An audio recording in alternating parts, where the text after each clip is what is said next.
এই মুহূর্তের যা তথ্য বা আপডেট রয়েছে তাতে পশ্চিমবঙ্গে দক্ষিণবঙ্গে আবার প্রচণ্ড গরম আসছে। আগামী দিনের পূর্বাভাস রয়েছে এটা। বিশেষ করে আবার 9 তারিখ থেকে গরম বাড়তে থাকবে। 10-11 তারিখে যেটা আমরা দেখতে পাচ্ছি আবার 40 থেকে আরও উপরে চলে যাবে, 42-43 হয়ে যাবার সম্ভাবনা রয়েছে। যেমন দেখা যাচ্ছে পশ্চিম মেদিনীপুর, ঝাড়গ্রাম, বাঁকুড়া, পুরুলিয়া, পশ্চিম বর্ধমান, বীরভূম, মুর্শিদাবাদ এই জেলাগুলোর সঙ্গে পূর্ব বর্ধমানে কোনো কোনো জায়গায় প্রচণ্ডভাবে গরম আসছে। সঙ্গে কলকাতার দিকেও যে গরম কম থাকবে তা নয়, এখানেও দেখতে পাচ্ছেন 40-এর ওপরে তাপমাত্রা থাকার প্রচণ্ড সম্ভাবনা রয়েছে। তাই আগামী যে আপডেটটা রয়েছে যেটা আসছে তাতে বৃষ্টি কমবে, গরম প্রচণ্ড হারে বাড়তে পারে।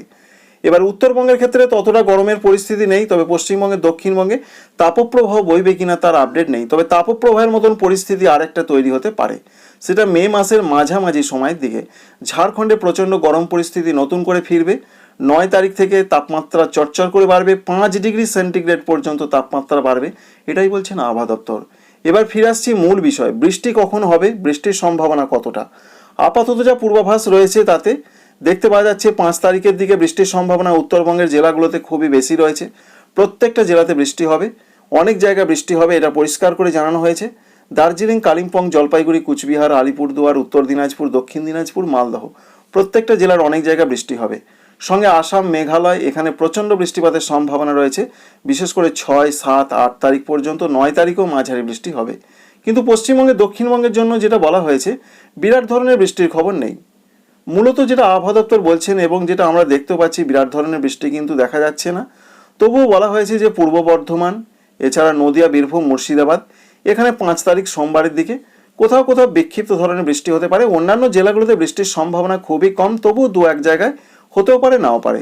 এটাই বলা হয়েছে। ঝাড়খণ্ডের ক্ষেত্রে কোনো কোনো জায়গায় হালকা বৃষ্টি, বজ্রবিদ্যুৎ সহ হতে পারে। এটা সোমবারের তথ্য রয়েছে। আর মঙ্গলবারের তথ্য যেটা রয়েছে, যেমন পূর্ব বর্ধমান, পশ্চিম বর্ধমান, নদিয়া, বীরভূম, মুর্শিদাবাদ এখানে কিছু কিছু জায়গায় হবার সম্ভাবনা রয়েছে ঝড় বৃষ্টি। অন্যদিকে জানা যাচ্ছে বাকি জেলাগুলো যেমন রয়েছে কলকাতা, হাওড়া, হুগলি, মেদিনীপুর, ঝাড়গ্রাম, বাঁকুড়া, পুরুলিয়া এখানে ঝড় বৃষ্টির সম্ভাবনা অনেকটাই কম রয়েছে মঙ্গলবার 6 তারিখের দিকে। কোথাও কোথাও খুব হালকা হতেও পারে, নাও পারে। উত্তরবঙ্গের জেলাগুলোতে কিন্তু 6 তারিখও বিক্ষিপ্ত হালকা ধরনের 2-1 জায়গায় হালকা মাঝারি বৃষ্টিটা চলতে থাকবে। প্রত্যেকটা জেলার দিকে সেরকম পূর্বাভাস রয়েছে 6 তারিখে।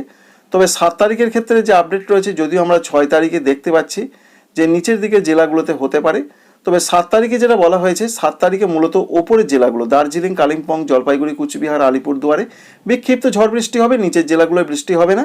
আর 7 এবং 8 তারিখে দক্ষিণবঙ্গে প্রত্যেকটা জেলার দিকে 2-1 জায়গায় বৃষ্টি হতে পারে। এমনই সম্ভাবনা, বিরাট কিছু একদমই নয়। অর্থাৎ ধীরে ধীরে বৃষ্টি মুক্ত হচ্ছে বাংলার আবহাওয়া, এটাই প্রধানত জানা যাচ্ছে। 8 তারিখের ক্ষেত্রেও বৃষ্টির সম্ভাবনা অনেক কম।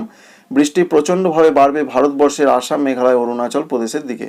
9 তারিখ থেকে পশ্চিমবঙ্গে, দক্ষিণবঙ্গে আর কোনো বৃষ্টি নয়, তাপমাত্রা বাড়বে, যেটা প্রথমেই আপনাদের দেখালাম। কোথাও কোনো বৃষ্টি হবে না প্রত্যেকটা জেলাতে। ঝাড়খণ্ড কোথাও কোনো বৃষ্টি হবে না, উপরন্তু গরম চরচর করে বাড়তে থাকবে। 9, 10, 11 এইভাবে চলতে থাকবে। উত্তরবঙ্গের ওপরে জেলাগুলোতে কিন্তু হালকা হালকা বৃষ্টি হতে পারে।